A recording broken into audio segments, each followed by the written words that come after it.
Take your Bibles out if you would and put your bookmark in 1 Peter chapter 2. As Jacob's already noted, we're going to just kind of continue where we were yesterday. We have visitors with us who weren't with us yesterday, so I'll give you about 10 minutes. You can read through the first two chapters, and when you're done, put your hand up, and then we'll all be ready to go. We are going to build on the things that we talked about, so I'll take a moment to try to kind of catch everybody up. I hope you had a good day. Gospel meetings are... They make for tiring weeks, and whether you're retired or whether you're working and raising kids, we're not used to going, and then going in the evening, and then having to stay awake when somebody preaches. And so I appreciate that you're here. I appreciate those of you that have driven some distance to be here. It's an encouragement to me. I know it's an encouragement to the church here. I hope that our study will be profitable this evening. This is a section this evening that we don't talk about a lot. At least not in gospel meetings. Rarely do I go someplace and somebody says, okay, we're gonna study the second half of 1 Peter chapter 2 and the first half of 1 Peter chapter 3. But if we're going to study through Peter, this is a passage that we need to look at. And to be absolutely honest with you, it has a lot of applications in our day and age. And so I invite you to look at this with me. I want to begin by kind of reminding you of a concept that I introduced yesterday. We talked about it a little bit because I do think it not only affects how we look at this particular letter, but I think that it probably was something that Peter had to deal with somewhat in the original day. We are independent people. It is a part of the fabric of this nation. If you've ever traveled outside this country, you notice, and especially in certain cultures, that the idea of individual independence is really not very much a part of the culture. And it's odd to us to go other places and see people who sometimes just follow blindly what they are told to do because it is a part of our very declaration that we all have the right, inalienable rights given to us by God. That we can pursue life, liberty, and happiness. And it's just part of being an American. And in many ways, that's very helpful. This independent spirit is important if we're going to embrace some of the things we talked about yesterday. If we're going to be strangers and pilgrims to this world, sojourners, then we're going to have this mindset that it's okay if I'm not like everybody else. So in some ways, independence is great. In other ways, independence is kind of opposed to some biblical concepts because we don't like to be answerable to anybody, and that includes the Lord. And for some people, the fact that I think something is in their mind equal to what God says, not appreciating that I'm not God, and God's not me, but I am an American. And for some reason, that concept gets in our way. And that is particularly the case in the section that we're going to look at this evening. If you backed up, here's kind of what we went over yesterday. The context, and this is a background, you'll notice, for instance, we're going to start in chapter 2 and in verse 13. The first word there is therefore. So he's going to build on what he has just said. So Peter starts the letter by talking about the hope that we have because God has fathered us, that we are His children by His choice. We put our faith in Him, and He could have made us His slaves. He could have chosen any number of relationships, but instead He wants us to understand we are family. We have an inheritance that is ours by right as family. It is a wonderful inheritance, and it should drive us to gratitude. It should drive us to joy. It should drive us to holiness. And that's where Peter goes in the first chapter. He moves from there to the idea that because we are all children of God and therefore now have a relationship with God, we have a relationship with other people who are children of God. And so he tells us to love one another fervently and talks about the obligation of growth as children that are desiring milk. And the fact that we now are a part of the residence of God. We're a part of a spiritual house. We are a priesthood. And that changes our relationship to the world. And it's at this point that Peter introduces the section we want to look at this evening. Particularly, I would emphasize these last few statements in 1 Peter chapter 2. So let's begin reading, and this is a long section, so open your Bible and read along with me. Let's begin reading actually in verse 9. The context we're going to discuss begins in verse 13, but the introduction to this predominant is in verse 9, okay? You're a chosen generation, a royal priesthood, a holy nation, His own special people, that you may proclaim the praises of Him who called you out of darkness and into His marvelous light, who once were not a people, but now are the people of God, who had not obtained mercy, but now have obtained mercy. Beloved, I beg you, as sojourners and pilgrims, abstain from fleshly lusts that war against the soul, having your conduct honorable among the Gentiles, that when they speak against you as evildoers, they may, by your good works that they observe, glorify God in the day of visitation. Therefore, submit yourselves to every ordinance of man for the Lord's sake, whether to the king as supreme, or to governors as those who are sent by him for the punishment of evildoers and for the praise of those who do good. For this is the will of God, that by doing good you may put to silence the ignorance of foolish men, as free, but not using liberty as a cloak for vice, but as bondservants of God. Honor all people, love the brotherhood, fear God, honor the king. Servants, be submissive to your masters with all fear, not only to the good and gentle, but also to the harsh. For this is commendable, if because of conscience toward God one endures grief, suffering wrongfully. What credit is it if you are beaten for your faults and you take it patiently? But when you do good and suffer, if you take it patiently, this is commendable before God. To this you were called, because Christ also suffered for us, leaving us an example that you should follow in His steps. Committed no sin, no deceit was found in His mouth, who when He was reviled did not revile in return, when He suffered He did not threaten, but committed Himself to Him who judges righteously, who Himself bore our sins in His own body on the tree, that we, having died to sins, might live for righteousness, by whose stripes you were healed. For you were like sheep going astray, but you've now returned to the shepherd and overseer of your souls. Likewise, wives, be submissive to your own husbands, that even if some do not obey the word, they without a word may be won by the conduct of their wives, when they observe your chaste conduct accompanied by fear. Do not let your adornment be merely outward, arranging the hair, wearing gold, putting on fine apparel. Rather let it be the hidden person of the heart, with the incorruptible beauty of a gentle and quiet spirit, which is very precious in the sight of God. In this manner, in former times, the holy women who trusted in God also adorned themselves, being submissive to their own husbands, as Sarah obeyed Abraham, calling him Lord, whose daughters you are, if you do good and are not afraid with any terror. Husbands likewise dwell with them with understanding, giving honor to the wife as to the weaker vessel, and as being heirs together of the grace of life, that your prayers may not be hindered. Finally, all of you be of one mind, having compassion for one another. Love as brothers, be tenderhearted, be courteous, not returning evil for evil or reviling for reviling, but on the contrary, blessing, knowing that you were called to this, that you may inherit a blessing. This is not a hard section, okay? There's really nothing in here that requires and demands great explanation, where we have to delve into the Greek in order to properly understand the concepts. The difficulty of this section is we don't like it. We don't like what he has to say about government. We don't like what he has to say about servitude. And especially in this day and age, we really don't like what he has to say about husbands and wives. But I want you to appreciate a couple of things in this section. This section addresses what happens when we become strangers and pilgrims. This section addresses what happens when we become God's children. And this is the way our family operates. This is the way God's people work. These are the values that God's people have. And that sets us at odds with everybody else out there, because their views are different, their views about the culture is different, their views about the government's different, their views about how the family unit works are different, their views about individuality are different.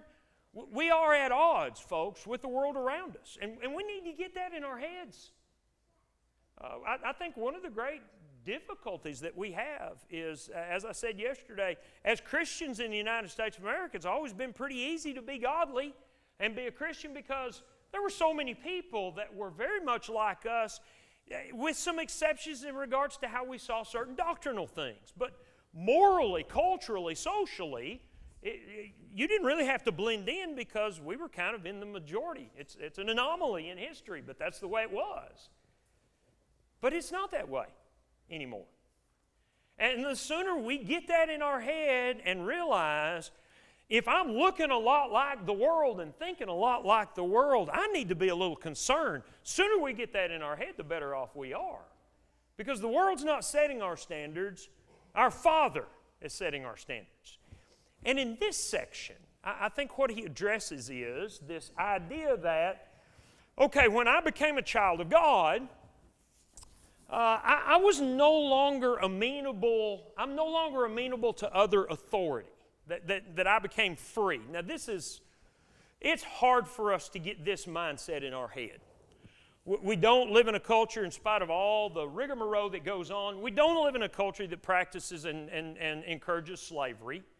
We don't live in a culture where husbands and wives are seen as leader and servant, that we prize equality. We don't live in a culture where we are completely dominated by our government, and somebody's going to come up afterwards and go, I think we're completely dominated by our government. Go live in China for a while, and then come back and make that argument, would you? We're so stinking spoiled about that stuff that we don't even see where we are. And so a lot of this is hard for us. I want you to think about a Christian in Peter's day who's living under the emperorship of Rome and all of the various and sundry governmental tributaries that came with that. Or think about being a slave in the Roman Empire, having absolutely no rights whatsoever of your own. Or think about being a wife in a culture where wives were not much higher socially than slaves were. And then having one of the apostles come into your community and say, Jesus Christ is offering you the perfect law of liberty. You are free from your sins. And there aren't distinctions. There's neither Jew nor Greek, or bond or free, or male or female, or slave or free. And all of a sudden, the wheels start turning, and you realize that, hey, all these things that have divided us, they're wiped away. I'm not amenable anymore. And yet you still find yourself under government. Or you still find yourself a slave. Or you're still a woman married to a man in a very male-dominated culture. And how do you deal with that? How do you deal with this newfound freedom? And I think that's where Peter goes. And I think for us, there are some real challenging issues that grow out of this that we need to think through. Because I see some issues in our day and age that are very applicable here. So I'm going to take this 3 sections at a time. And I want you to notice 2 things as we go to each section. I want you to notice the emphasis that Peter puts upon good works. Okay? You go all the way back to chapter 2 where we started reading that we are to be sojourners and pilgrims in verse 11, and our conduct is to be honorable, that when they speak against you as evildoers, they might by your good works that they observe. And then you go down to verse 15. This is the will of God, that by doing good you put to silence the ignorance of foolish men. And then you go down to verse 20, was talking about the slaves. What credit is it if you're beaten for your faults and you take a patient, but when you do good and suffer? And then you get to chapter 3, husbands and wives, in verse 6, as Sarah obeyed Abraham, calling him Lord, whose daughters you are, if you do good. So I want you to appreciate, if we don't stop and underscore this in each section, this is what God expects of us as His children. These are what God's people do. This is what my family does. We do good. And so maybe you ought to stop right here and ask yourself, just what kind of good are you doing? You know, it's one thing to be isolated from society, and there is some of that we have to practice, but we cannot divorce ourselves from the world around us to where we have no influence. We're to be salt and light. Our good works are to be important in helping people come to God. This is what our family does. We find opportunities to do something good. We go do something good. And so that's number one observation that goes to all three of these. And number two observation is the instruction in each circumstance is the same. Whether you want to talk about your relationship with your government, whether you want to talk about your relationship to others that you are under their authority like a slave to a master, or whether you want to talk about the relationship of husband and wife where you have one who is assigned the role of leadership and the other is to be a help that is suitable. Even if you become a Christian and you are now in the perfect law of liberty and God is your ultimate authority, He still tells us to submit ourselves. Now, if you don't get anything else, that's the teaching. And so let's talk a little about each one of these sections. I will try to be as brief as possible because this is not hard. But here's the deal. If I'm brief, pay attention to what the text says. Okay? Don't think, well, he didn't give much attention to that, so that's not very important. Yeah, it is. Okay? Just because we don't talk about it a lot doesn't mean you can't read it. Y'all are intelligent people. We are here to kind of remind ourselves. So, what does God say to the Christian about civil government? Well, this is the first section. And once again, each of these circumstances involves a relationship where we as Christians are set apart from the world and we're under authority. And each one of these can be abused. Government can abuse us. If you're in a role of servitude, whether it's slavery in their day or economic servitude in our day, you have a job and you have a boss. That's subject to abuse. Authority and service is always subject to abuse. And the same is true with husband and wife. So what does he say about civil government? Well, this is a big one in our day and age, isn't it? Shake your head, yes. Okay? Because you're already thinking about the next election. Whether it's your local election, whether it's the state election, whether it's the national election, buddy, we're Americans. You know, we're going to fight about politics. And it's been an interesting thing that's happened in our life. We are in a unique circumstance in history. Because as Christians, we have a say in our government. That's rarely been the case through history. It was not the case in Peter's day. They didn't have a say in their government. And we do, and it presents some difficulties for us because Christianity has always been influential in this nation's history. I understand a lot of that's being rewritten, and everybody wants to say, well, you know, we took away all the land from the indigenous people here because it was all driven by economy. It wasn't religious freedom. There was a lot of economy. There were a lot of people came to make money, but there was religious freedom being sought as well. And the principles of Christianity are everywhere in the underpinnings of this country, and so we've always been able to participate. But what's happening is that things aren't going the way we would like for them to go very often, are they? And we very often see the future of God's people as tied up with the future of the United States of America. And that's just wrong. This country may fall. Our king's still going to be sitting on his throne. And we're still going to be citizens of his kingdom. What we have to do is prepare for what happens if we're living in a culture that's very different from our own because of our country falling, because of it becoming immoral. And we immediately start arguing. And this is the problem, is that democracy is a very convoluted process where we're driven by a lot of things. Some people are driven more than anything else by their moral convictions. My dad always used to say, people are going to vote their pocketbook at the end of the day. And there's a lot of truth to that too. And there's truth to people voting based upon what their earthly families' kind of circumstances have always been and what our traditions are. And I live outside of Beaumont, Texas, which is a strongly petrochemical industry-driven economy. And up until the last probably several decades, people that worked in the petrochemical industry were union people. And union people were Democrats. Now, they might have extremely conservative moral values, but, buddy, they were going to vote for a Democrat. And then you got other people that say, well, the party of morality is the Republican Party. And now you got a Christian that's saying, no, well, wait a minute, I've always done better when the Democrats are in control. And somebody else says, yeah, but the Republicans are the conservative ones. And next thing you know, Christians are fighting over one another, and they haven't even opened their Bible yet. And this is what happens when Christians get to live in a democracy, and it makes for problems. I've seen congregations not necessarily completely divide, but I've seen people leave because of what was or wasn't done in a political election year. And you've probably seen it as well. And so we're not immune from the conflict, and I think it's getting worse. When I was young, I don't remember Christians dividing over religion. But they do now. And they do because we all bring different things to this concept. Here's the first thing I would remind you of. We are not Americans first.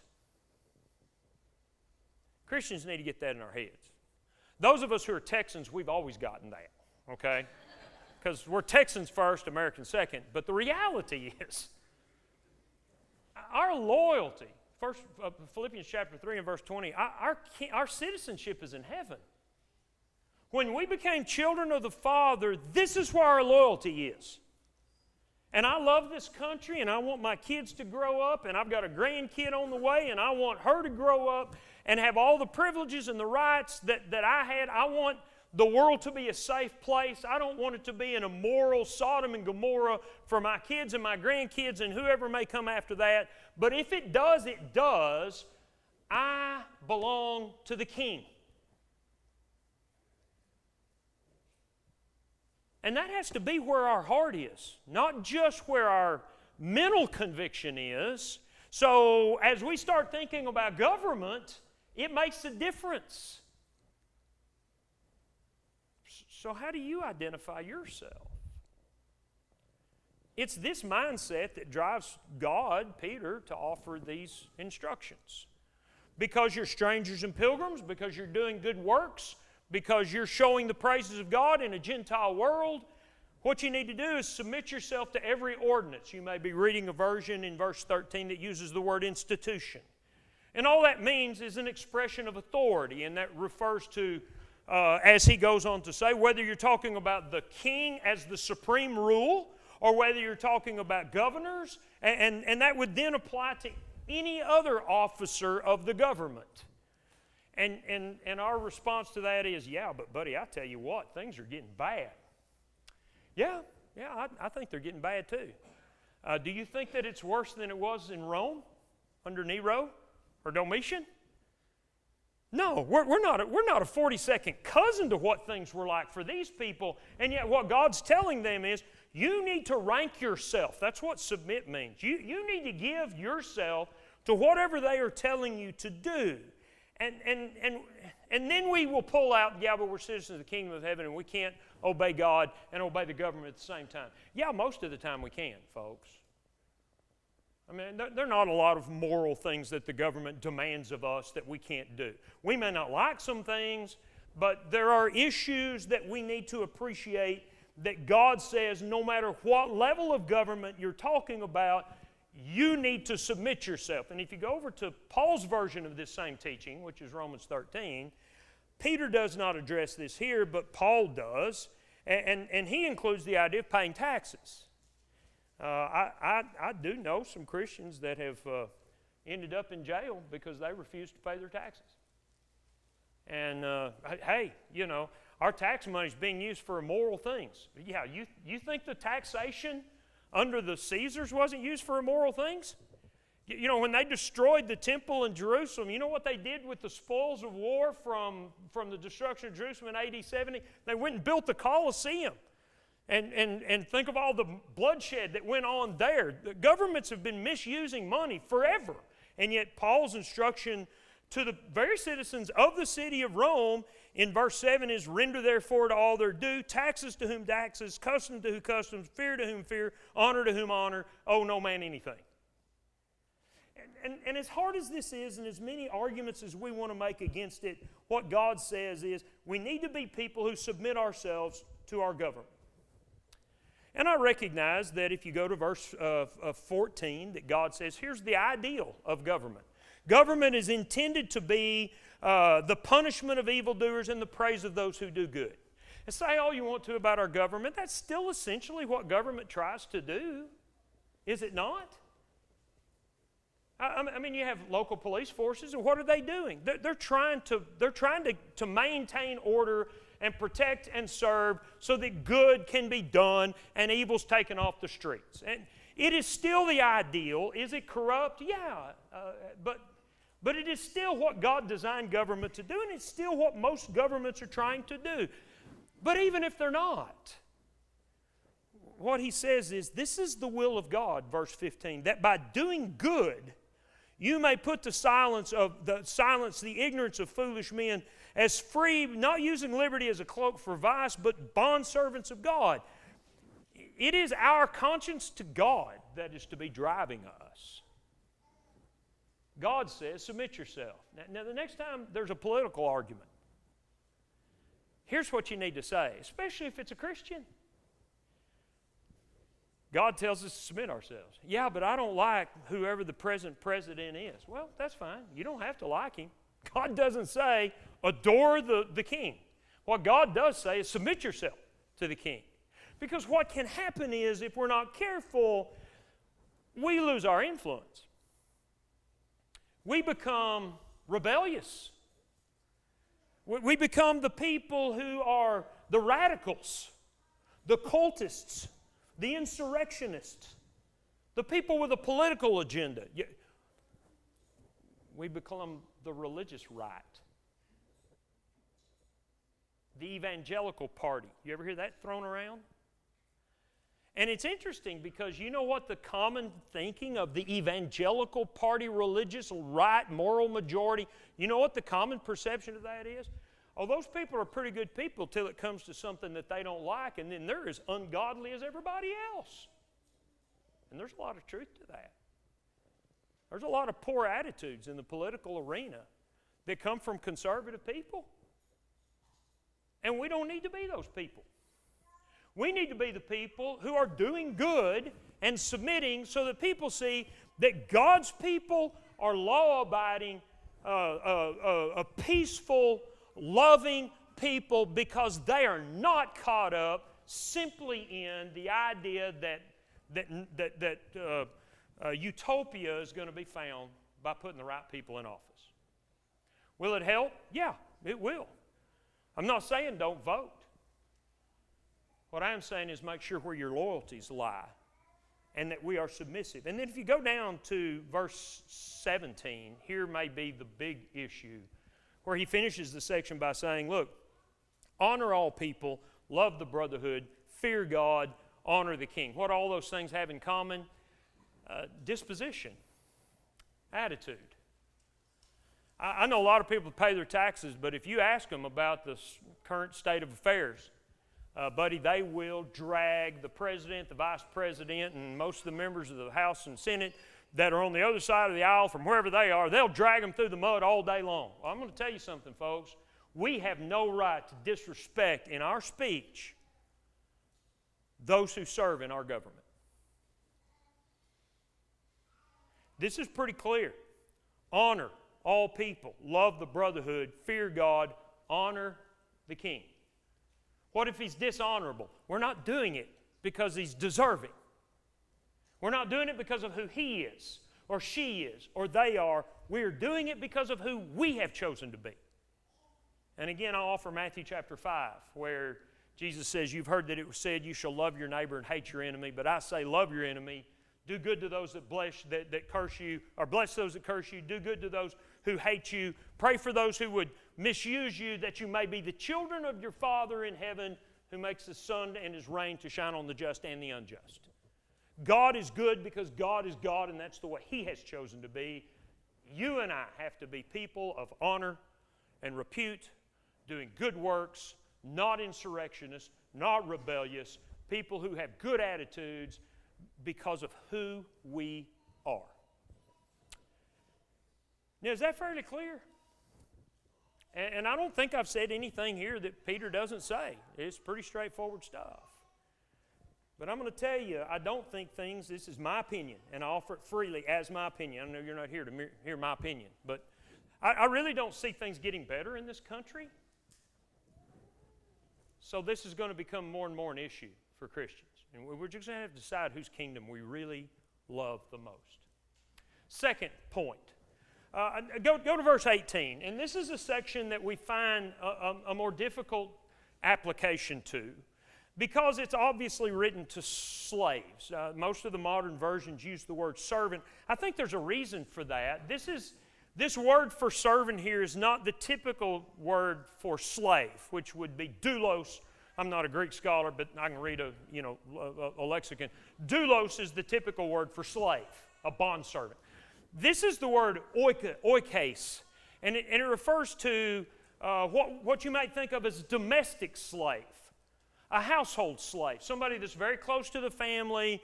When you read about stewards in the New Testament, they would often be a very trusted slave who's almost family in his connection and very often placed with the responsibility of managing the household or raising the children.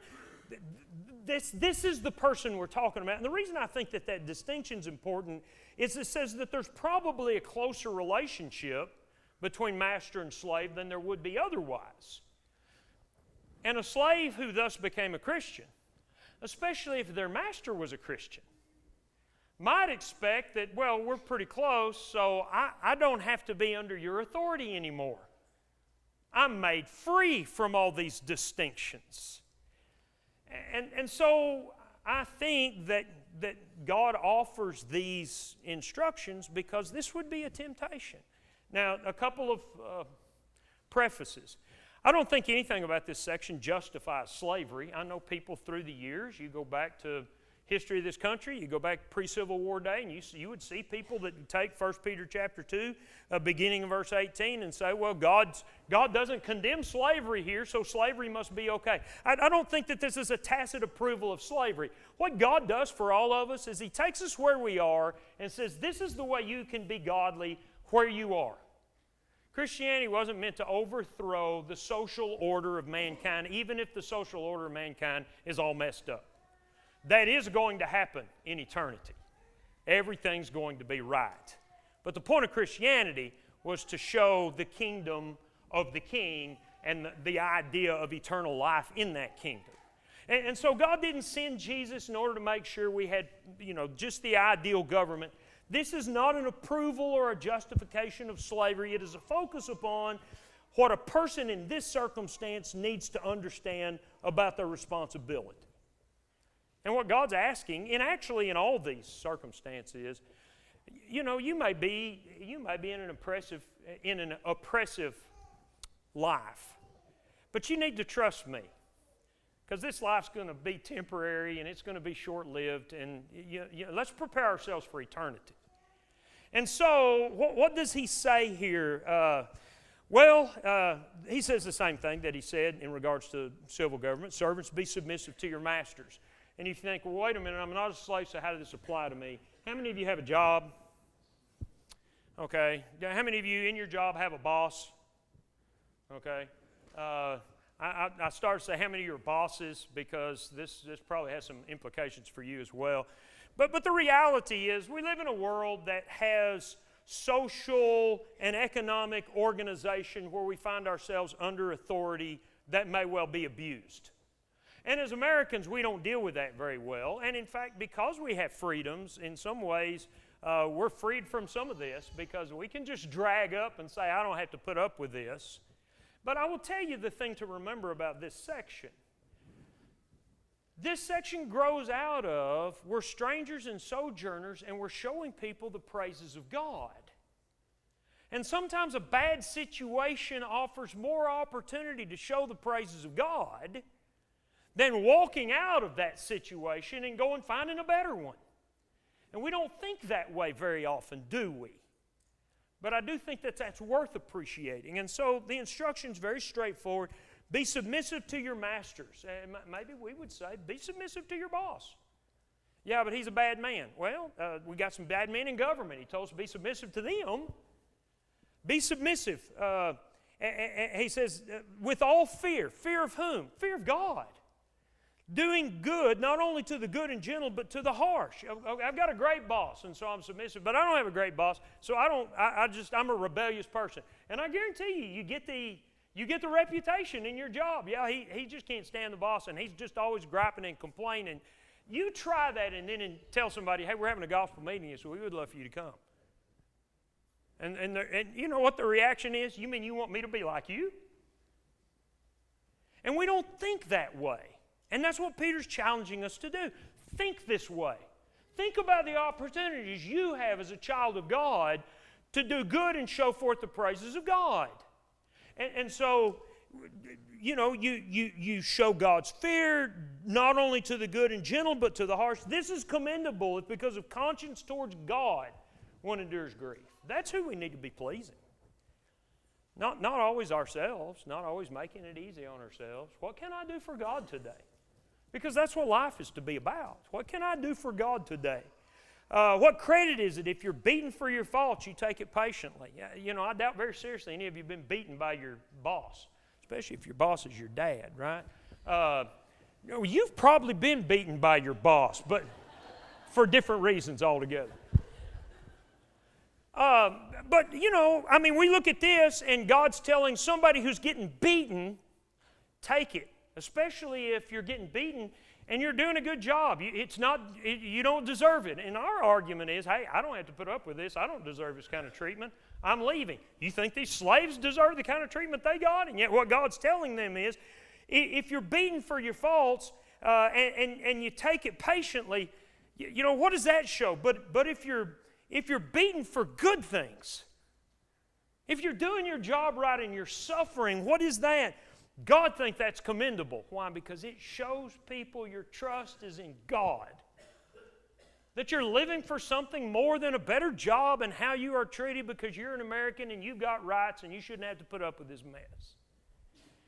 And how much good could we do in the world if we started thinking this way, folks?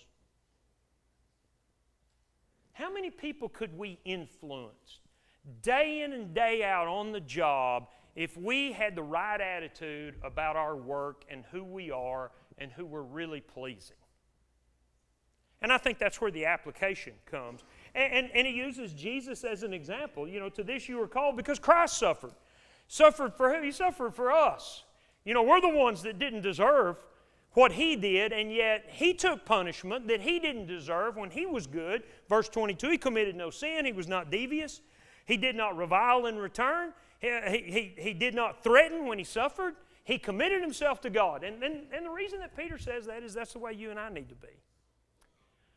And I think everybody relates to this at some point. I had a boss years ago when I was in college that wanted to fire me because I wouldn't drive a truck that was improperly loaded. And buddy, he grabbed me by the nape of the neck and dragged me down to the supervisor. And, you know, I could have very easily bowed up, said, you're not going to treat me this way. I was too scared to lose my job, to be honest with you. I wish I could say I reacted properly because I was a child of God. I use that illustration because we've all been there in one way or another. Do you think about who you are relative to God as you're dealing with your work and dealing with jobs and dealing with people that are unreasonable in the way that they treat you? Jesus did the same thing. So, good works, be submissive. And finally, to chapter 3, we talk about this one more than the rest of this, understandably so. Our marriages, our homes are significant relationships, and we have seen a destruction of such in our economy. But I do think because marriage has taken such a hit in our world, and divorce is so prominent and so prevalent and so accepted, that sometimes we miss this teaching. Wives, be submissive to your own husbands, that even if some don't obey the word, they without a word may be won by the conduct of their wives. that's not typically the way we do things anymore. But I tell you what's happened in our world. You see more and more people that probably were like people in Peter's day, where you had people that are trying to do right married to people who aren't trying to do right.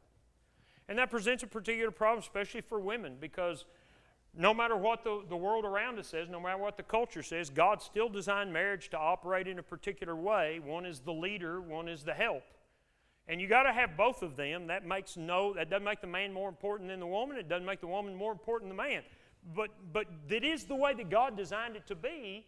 And if we're going to show the world the proper order that God instituted in this world, we're going to have to live this.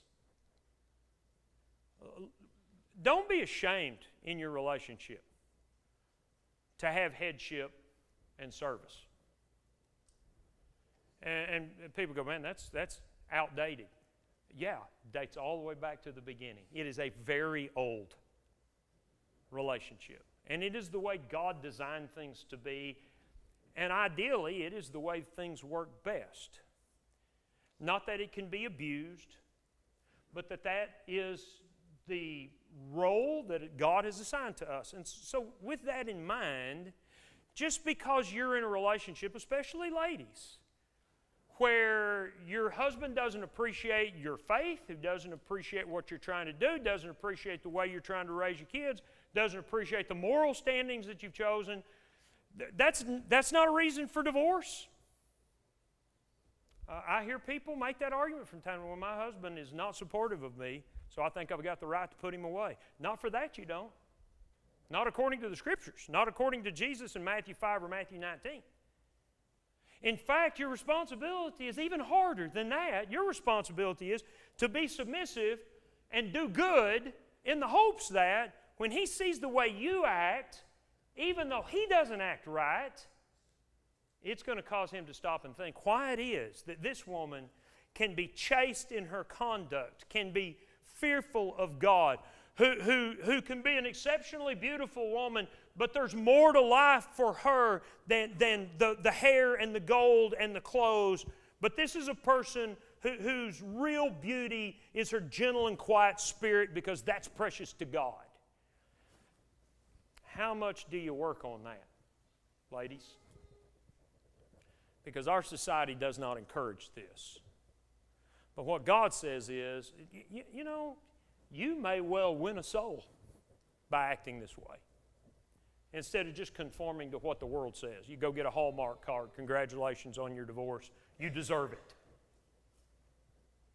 We probably need more cards that say congratulations on sticking it out and being a godly woman in a hard circumstance. Because you hear stories. I heard a story this week about a man that obeyed the gospel because his wife was faithful, and he was a drunkard, and he was abusive. And she just towed the line. And by the time the story was over, he's a very faithful child of God now, put away all of his...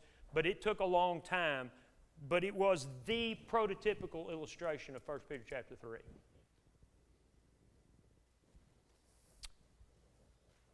Peter says this is the way holy women have lived. By the way, Tracy and I laugh about this pretty regularly. I always remind her that Sarah called Abraham Lord, and she doesn't like that at all, okay? Just for the record. So you can tell her I said that, and, yes, Lord. I say, what do you say? Yes, Lord. And then she does what she wants to do. Let's finish with this verse. Go to verse 7, because it's easy to cut this off.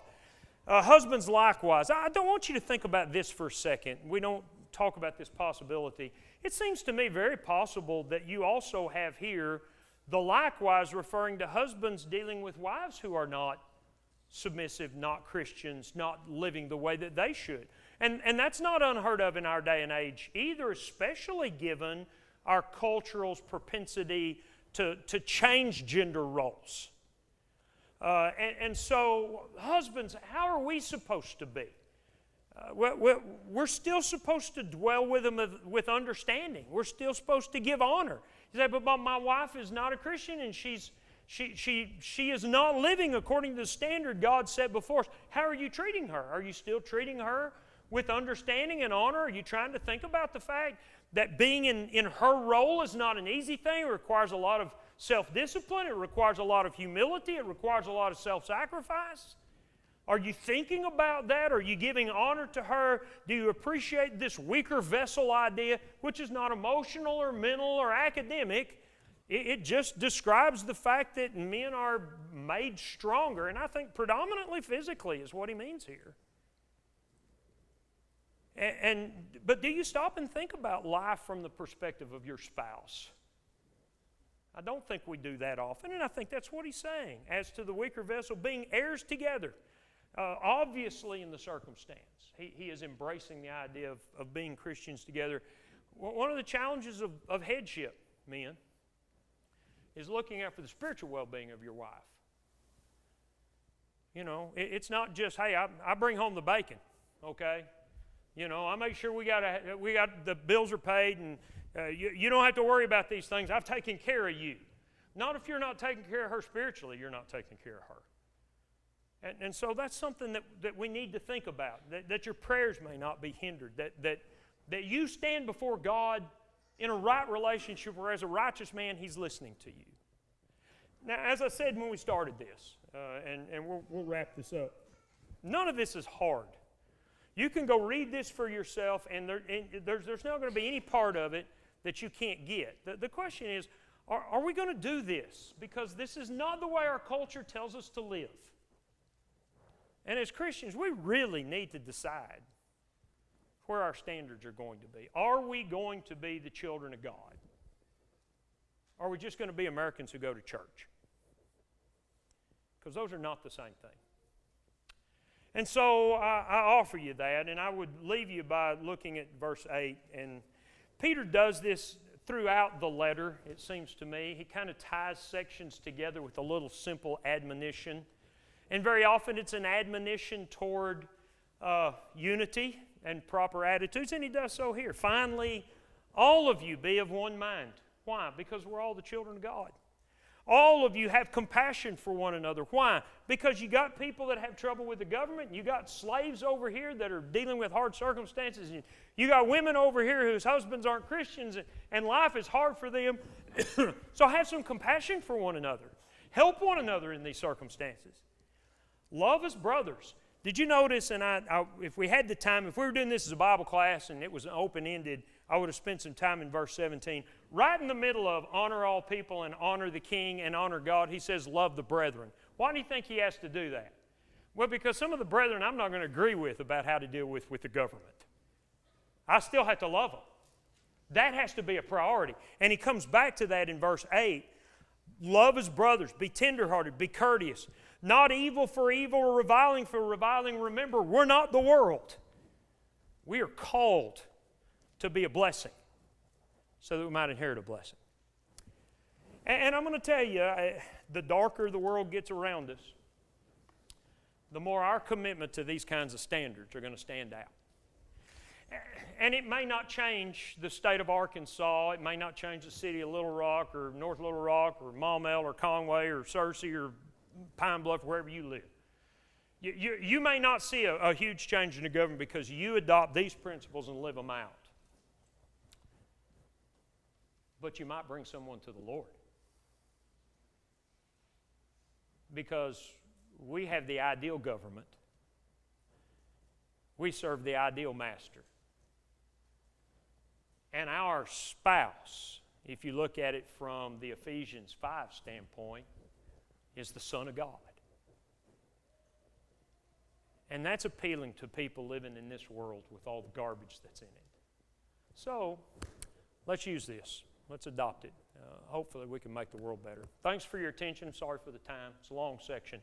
We'll continue right where we left off tomorrow, and we'll look at all the way into the end of chapter 4. So make sure you've read that if you're going to be here tomorrow night. Thanks for your attention. If you're subject to the invitation tonight, we could help you. We invite your response while we stand.